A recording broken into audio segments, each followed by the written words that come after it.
Si vous êtes nouveau sur la chaîne, n'oubliez pas de vous abonner et de liker la vidéo. On commence.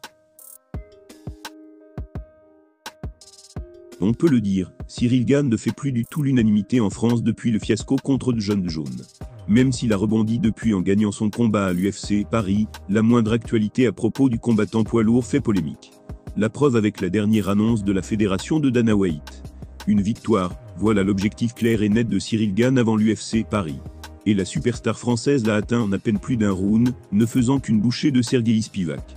Il a roué celui-ci de coups, jusqu'à ce que l'arbitre n'intervienne. Cette performance est-elle suffisante pour se réhabiliter après le cauchemar vécu pendant l'UFC 285?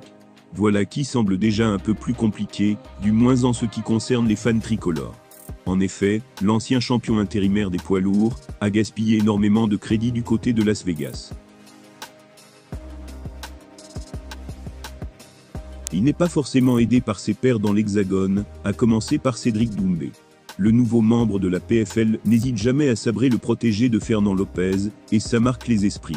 Alors que l'UFC a fait repasser Gane en tête du classement des challengers, certains ont donc réagi. L'un d'eux a par exemple déclaré « Encore une fois, Cédric Doumbé avait raison. C'est la catégorie où il est plus facile d'accéder au trône. Il combat un mec éclaté, mais récupère quand même la première place. La décision de l'UFC était-elle prématurée ? C'est en tout cas ce que pensent semblait pas mal de fans. Ces derniers n'ont visiblement toujours pas pardonné à Bongamin de s'être fait humilier en mars dernier. D'un autre côté, son adversaire restait tout de même numéro 7 au classement des poids lourds, et n'était pas du tout un manche.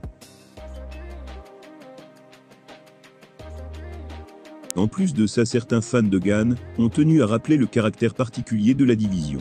Voilà ce qu'ils ont affirmé. Sergueï Spivak n'est pas éclaté du tout, c'est Cyril qui l'a rendu éclaté justement. C'est pas Doumbé qui a inventé l'eau chaude.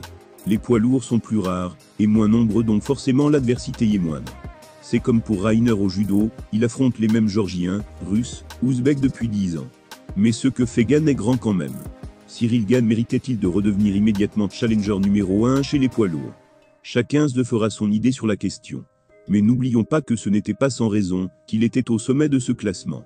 En soi, la décision de l'UFC est donc loin d'être choquante, n'en déplaise aux haters.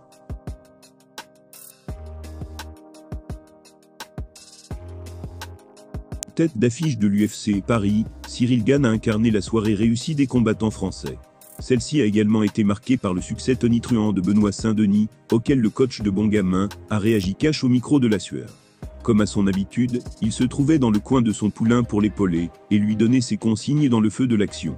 Fernand Lopez ne risquait pas de manquer le second événement de l'UFC disputé à Paris, durant lequel Cyril Gane s'est encore une fois distingué. Il n'est d'ailleurs pas le seul à avoir fait briller la MMA Factory. En effet, William Gomis a également triomphé et reçu les éloges de son coach. Voilà sa réaction. Un énorme bravo à Cyril Gane et William Gomis pour leurs victoires respectives. Ils nous ont fait vibrer. Félicitations également à tous les Français qui ont une nouvelle fois délivré des performances dingues, et bien évidemment au public qui est juste incroyable. À très vite pour la suite.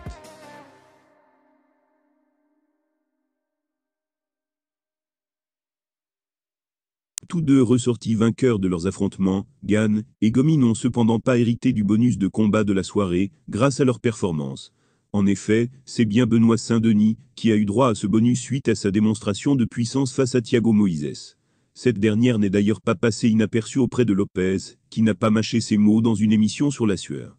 Il a déclaré « BSD m'a complètement choqué.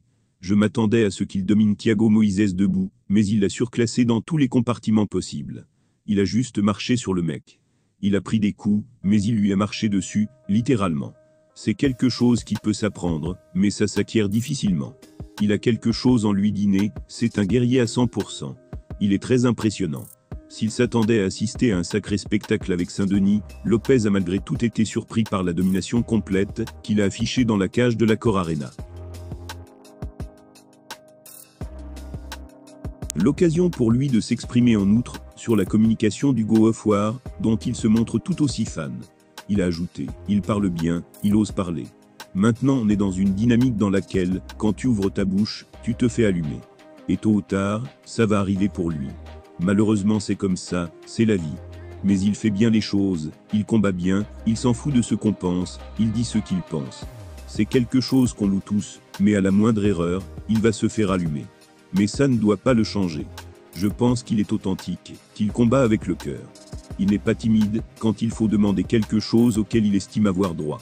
Forcément ravi par la victoire autoritaire de Cyril Gane sur Sergueï Spivak, Fernand Lopez n'oublie pas de saluer la performance folle de Benoît Saint-Denis. Il semblerait que l'ancien militaire a marqué de gros points dans l'esprit du boss de la MMA Factory.